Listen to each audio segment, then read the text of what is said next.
The word iota has two distinct meanings. As a noun, 1. A tiny or scarcely detectable amount. 2. The ninth letter of the Greek alphabet. Welcome to IoTA for Friday, August 19th, 2016. I'm Tony Lynn. IoTA is a daily news podcast focused on the Internet of Things industry and a little bit of Atlanta when we get a chance. We always don't get a chance, unfortunately. All right, let's get started. David Thornton of Federal News Radio reports that NIST is the first to ask, what is the Internet of Things anyway? Jeffrey Voas of the National Institute of Standards and Technology set out to find a satisfactory definition of IoT 2 years ago. You can detect the sarcasm in my voice. That's good. Jeffrey prefers the term NOT instead of IoT, the network of things, and has determined that NOT consists of 4 fundamentals: computation, communication, actuation, and sensing. He goes on to break NOT down into 5 primitives: sensors, a physical device which collects data; aggregators, software that connects raw data into meaningful groupings; communication channels, how data is transmitted; external utilities, software or hardware products or services that execute processes or feed data into the overall workflow of a NOT; and a decision trigger, a conditional expression that triggers an action. All right, so it took NIST 2 years to come up with a definition for IoT, really? I mean, this is, I don't know, it's laughable to me. I mean, I think that again, we've said this before, the Internet of Things, the whole connected devices, the connected ecosystem has existed for many years. And NIST is going to take time out of their day to actually quantify a marketing term, which is really what this is. It seems like a waste of our government dollars, frankly. Yes, he's got a good definition here for how things work, but do you really want your government spending your money this way? I mean, I'd rather them just give it to DARPA so that DARPA can then turn around and help fund some of the really cool projects that are going on. That, NIST coming up with a definition that, even when he does come up with a definition, he doesn't want to use the term IoT. He wants to create his own. I don't know.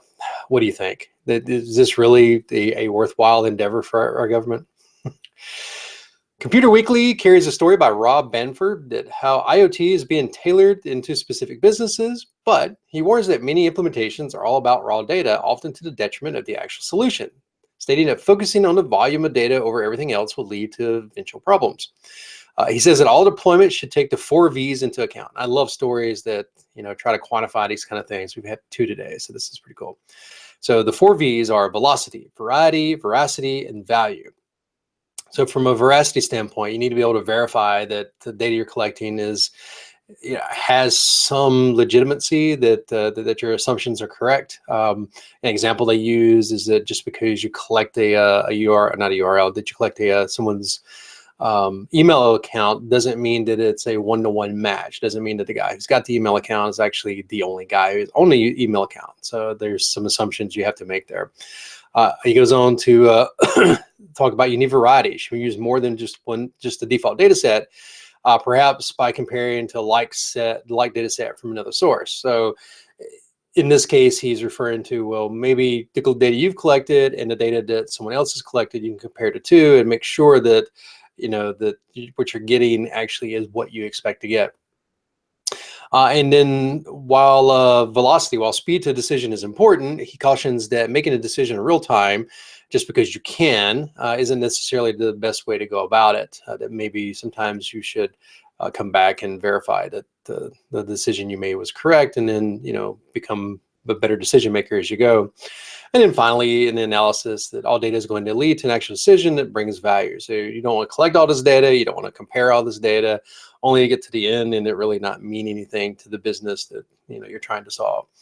I think this is a pretty decent article. The idea that you should at least have some controls over what you're doing, why you're doing it, is interesting. But this is really more of a data science question, not necessarily an IoT one. Whereas the full IoT is all about how you collect the data and then do something with it.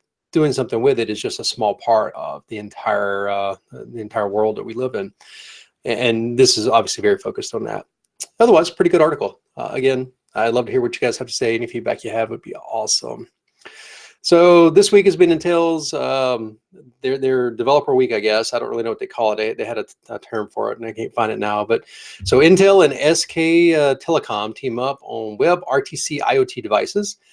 Intel and SK will jointly develop an Internet of Things devices that use the web real-time communication, which is WebRTC technology that will allow voice and video calls without a phone in the future. This is really, really cool.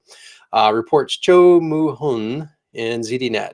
Chip giant Intel and South Korea's largest wireless carrier will co-develop these IoT devices that they announced at the developer forum. So that's what it is. IDF is what they call it. So WebRTC is actually a W3C standard for next generation web browsers. We had a discussion earlier, I think it was about 2 weeks ago, we were talking about how standards really need to be developed for this. And this is obviously one but it's a web browser standard for data transfer for videos and voice. And now they're talking about using that within IoT, which is really cool. So the firms would jointly develop technology that will allow this to be applied on Intel's IoT module, the Edison, and develop devices to support video and voice calls. Non-phones can be custom made to support video and voice calls depending on the client's needs. And the companies will provide their respective SDKs for free in order to lure us developers into it. So this is really cool. I've been wondering about this for a little bit. If you're going to be doing all of this, these tiny devices, and they're going to be ubiquitous, and they're going to be everywhere collecting data, and we're still relying upon things such as cell phones and smartphones in order to do communications. How cool would it be that in some respects that most of you out there, most of you millennials, don't remember the days of the payphone sitting on the side of the corner where you have to go in and dial to get whoever you wanted to, long before original cell phones were.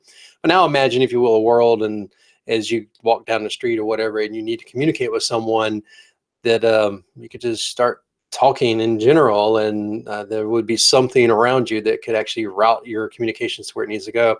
Although that's very exciting, and I'm very interested in this. The security aspects of it just frighten me to death. But anyway, I can't wait to see how this plays out. All right, Martin Williams in Computer World reports that Cisco is cutting 5,500 jobs. Wow, that's a big cut. The cuts account for about 7% of its global workforce. The layoffs come from some of Cisco's smaller and more mature businesses, where the long-term growth prospects have shrunk and are low, and they don't really see it getting a good return on investment going forward.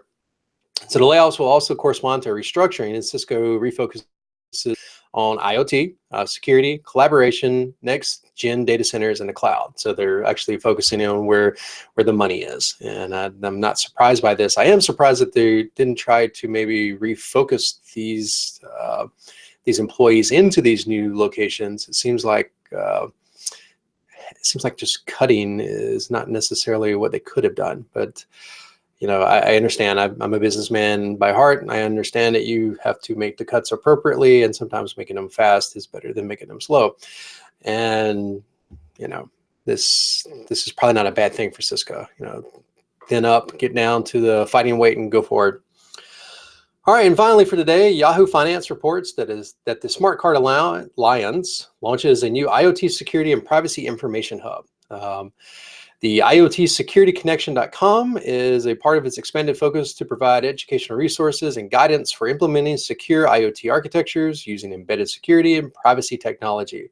The portal features relevant news, resources, expert commentary, and thought leadership on the security and privacy of IoT for technology and service partners, IT and security experts, integrators, consultants, and IT enthusiasts. So literally just a location for you to go find out what you need to find out in order to start making your deployments secure.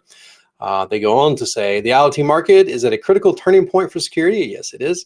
With 21 billion connected devices expected to be on the market by 2020, this number just keeps changing by the day. I don't know where that's coming from. I should keep a running tally on the board back here of every time somebody gives a new number, just what those numbers are. Sorry, I digress. It is crucial for the industry to secure these devices and the data they generate, said Randy Vanderhoof, Executive Director of the Smart Card Alliance. This new content portal will help keep stakeholders in the know by featuring security content from all over the web and providing perspectives from industry experts who are delivering secure IoT solutions. The portal will also be a go-to source for the Smart Card Alliance IoT resources and current, relevant, and insightful commentary on securing the IoT. So if you're developing something, you might want to go to, where's the link again? IoTsecurityconnection.com and educate yourself on what you need to be doing in order to make your stuff secure. That's probably a lot faster, a lot better than either having to research it yourself and or listening to this podcast. All right, it's Friday, so it's time to start thinking about the weekend. I hope you guys have some really cool stuff. Maybe you got a hackathon to go to. Maybe there's just relaxing by the pool in these last few days of summer, whatever it is. Please, we're always interested in feedback. The viewership's actually growing. I'm very excited to watch and see how someone else new finds the podcast on a daily basis. Hi, welcome. Thanks for joining us. Please send any feedback that you might have or story ideas to my email address at tunamuck@gmail.com. You can find me at Tunamuck on Twitter or any of my projects at www.tunamuck.com. If you're really starting to enjoy what's going on here and you want to see more, you maybe want me to expand it, please visit Patreon at patreon.com/Tunamuck and feel free to support the show. All right, guys, go enjoy your weekend. See you soon.